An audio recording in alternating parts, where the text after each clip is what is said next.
At 56, I decided to work remotely from Croatia as a digital nomad. If I haven't met you yet, I'm Jennifer Gilman. I'm a functional medicine, health, and lifestyle coach. And today I want to talk about options. If you decide this is a journey for you, becoming a digital nomad, where do you live? So I'm going to share what I decided to do, but also share some options with you. So on the application for this visa, you have to show that you are on the lease. So there's a lot of Facebook groups for digital nomads, and many people are looking for roommates. But if you're not on the lease, you're not going to be able to become a digital nomad. It's not going to get approved. So that's one thing you really need to think about is you need to be on the lease, whether it's by yourself or with another person. The other thing is sometimes it's really beneficial if you get in country and stay at an Airbnb or something like that, and then make a decision so that you're there and looking for your rental and you're able to see some of the options there. It also depends on what season. So in Croatia, if you're trying to do that in the summer, good luck. It's really high rents in the summer. Most of the places that are long-term rentals, as a matter of fact, in the summer, they turn into nightly vacation rentals. So many of the people don't want to even sign year-long leases. Typically it's from October 1st to May, and then they want you out of their place because, hey, I don't blame them.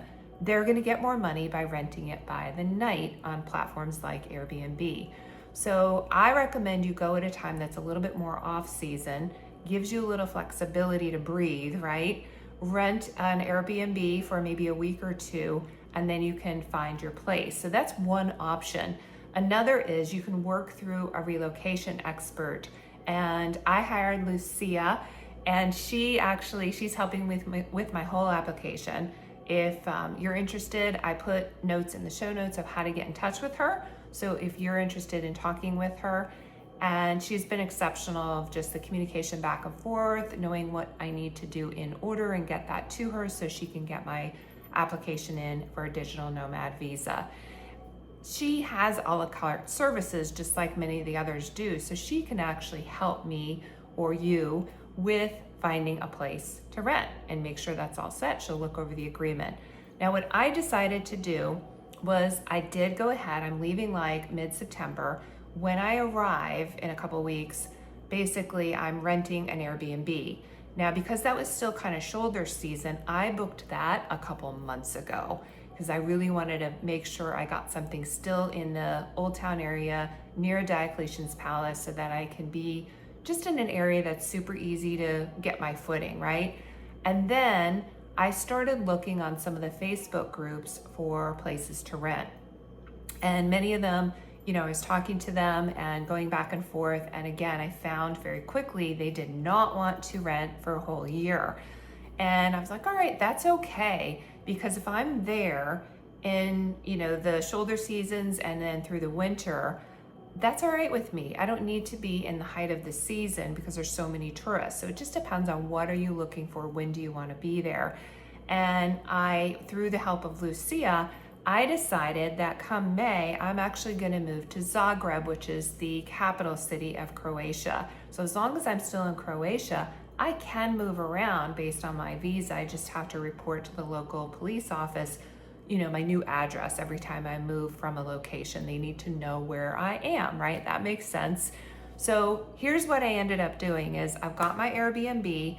Through those Facebook groups, I was able to find a great rental, and I communicated back and forth with this gentleman and basically have a place. Now, here's the kicker here. He only had it available November 1st through April, and I wanted to stay October 1st through May. So he had said, I just posed the question. I'm like, any chance I can get in October 1st? Obviously, he's going to say yes or no.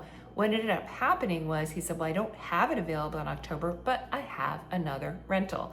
I'm happy to put you in it. It's actually a bigger place. It's right on the water, and you can stay there for October, and then I will move you. He's like, I have a car. We can get you all moved over to the other place November 1st through April. And then for the final month, I can move back to that original place for the month. So it all worked out. I definitely did my due diligence, checking everything, of course. and then having another person who could look at the contract and everything. It was straightforward. It was such a pleasure to work with Simi Perek, and it's just like really easy. He made it really easy, and the contract was really straightforward. So I did decide to sign ahead of time. My intention was possibly to go and not find a place until I got there. But I was so excited. I was just really excited. And when I found this place and it fit all my criteria of what I was looking for, and it was the price in my budget, I might as well just sign, right? So that's exactly what I did. Now, a couple other options you can do. You can move around a little more frequently. As a digital nomad, once you're, approved and you have your visa, basically you just need to be in country. And as you move around, you just have to report to the local police office so they know your whereabouts at all times. That's all. Really easy to do that. So there are people who decide to move much more frequently, hence the term nomadic. I kind of laugh at myself sometimes because I think, am I really a nomad? I'm staying for months in one place. But hey, I like it the way, that I've designed it. And one thing I was concerned about is social connection. So for me, I want to stay in a place where I can build relationships, because that's actually who I am. I love building relationships. So I want to get to know all of these people really well. And so I hope you've really got some insight from this, and you're gonna have your own journey, obviously.